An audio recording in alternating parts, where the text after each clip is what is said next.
If only there was an engine. An engine that would actually understand duck. If only there was an engine that had a name so similar that maybe they could get along. Well, it's a good thing I found this just lurking around her. We're reviewing the Hornby mallard today, everyone.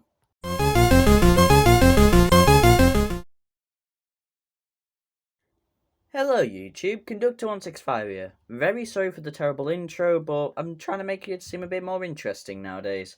So yeah, as you know from the intro, today I will be reviewing and running the Hornby mallard locomotive as shown on screen now.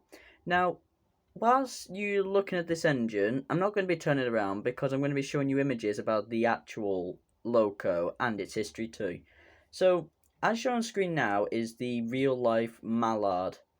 And in 1933, which the year it was built, and it was designed by Sir Nigel Greasley, shown on screen now, who was the chief engineer at the LNER, which stands for the London North East Railway. And on the 3rd of July 1938, it made a record of a top speed of 126 miles per hour, which is equivalent to 203 kilometers an hour. Now, this beat the Flying Scotsman at the time because of his streamlined build. As you can see on screen now, he is very streamlined, which the idea is it was to help the engine deal with any air particles, because as I'll show you with Hornby Duck, the air particles will just hit him straight on. Whereas with the mallard, it will just brush over him as if there's no problem, which helped it get its speed. Now, as for the history of the Class A4s, this is a Class A4 steam locomotive, and at the time, in 1933, when the first batch was built, they were all silver.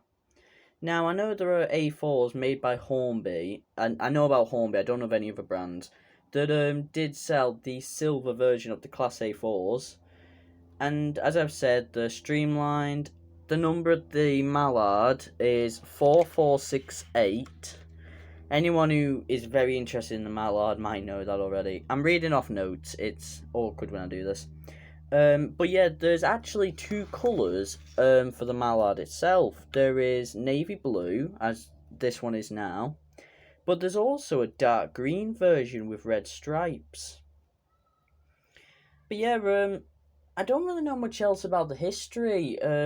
It beat the Scotsman's record. It's streamlined. Yeah, I don't think there's anything else to talk about it.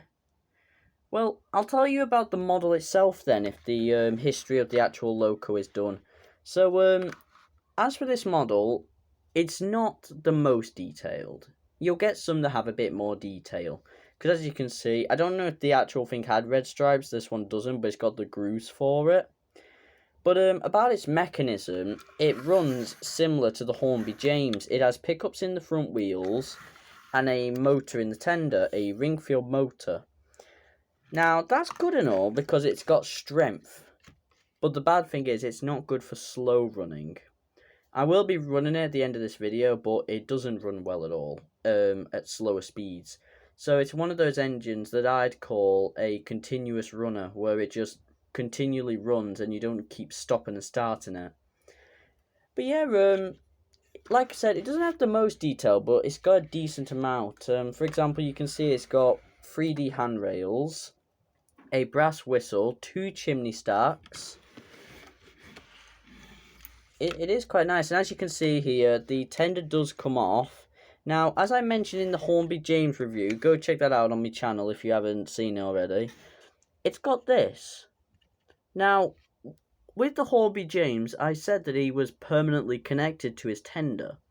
The difference with the mallard is, on one side of the wheels, the pickups go to, say, the copper grabber here.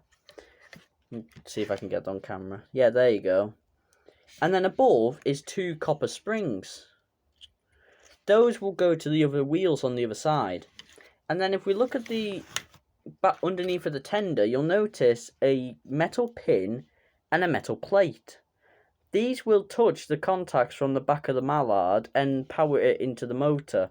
As you can see, there's 2 traction tyres, and this in here is just the ring feel motor. The back wheels turn. It's not realistic, and I bought this second hand, so the body does want to come off at times. You can see there, but it is quite heavy and sturdy, and yeah, there's a lot of detail present. It's a bit hard to see because of the navy blue. You got the nice 3D lettering on the LNER, so it makes it look 3D. Whereas other engines, this engine has a lot of very big coal pieces. I don't know why that is. One thing I do like though, let me just turn on my light. Oh, I can't turn on my light for it. But yeah, you can somewhat see that it has a lot of tender detail. Like the handle pipes too. That's nice. We always like the detail in that. Now, speaking of detail in that, there is cab detail too. Just trying to see if I can see it there. Yeah, there you go. You can see it's got a lot of moulded detail, but it also has two seats on either side. Bit hard to see. One of them is currently taken out at the minute, but yeah, there's a lot of cab detail in there as well, just to give the extra feel, and plenty of room to add driver and fireman's too. But yeah, because the motor's in the tender, it also allows the wheels to free roll, if they will for me. They'll only free roll if the other wheels are... Yeah, there you go. They'll only free roll if the front wheels aren't locking it up. But yeah, one other interesting thing, and I'm just going to point this out, is as you know, this engine is called the Mallard. Really famous Class A4, but you'll notice I've been bringing out duck a lot in this video. The reason why is because the name Mallard is another word for duck. Now, I guess I am kind of having a bit of a laugh when I bring duck out, but that's the whole point of the intro. They're both technically called duck. But yeah, enough about that bad joke from earlier. He has the metal buffers too. Sadly, they're not sprung, but he actually doesn't have a front coupler either. I kind of understand that, but what the heck? He never really pulled the train backwards, did he? But yeah, that's mainly my opinion on the Mallard. He brand new models can fetch for over £100, going on £120 to 150 or 60. But there's the other models of the Mallard. There's a version that's loco driven. Now, personally, I would have preferred that because, like I said, this does not run well at slower speeds. But yeah, that wraps it up. So thanks for watching. I hope you enjoyed. Like and subscribe if you have. And also check out my Twitter. I've recently started doing Twitter with the account Conductor165.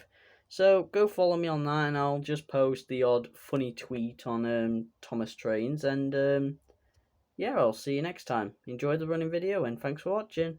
Goodbye.